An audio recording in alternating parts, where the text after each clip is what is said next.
schlafen, doch nachher komm ich zu dir.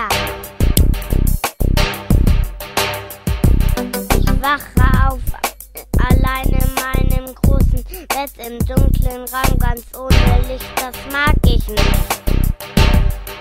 Und wenn ich dann nicht schlafen kann, knipse ich meine Lampe an. Mit Mackie laufe ich übern Flur und hüpfe in Oppis Bett. Hallo Oppi, ich bin's nur. Allein in meinem großen Bett im dunklen Raum, ganz ohne Licht, das mag ich nicht. Oppi zieht die Decke drüber, damit ich auch nicht friere. Wir schlafen beide. Oppi schnarcht bald ganz schön laut.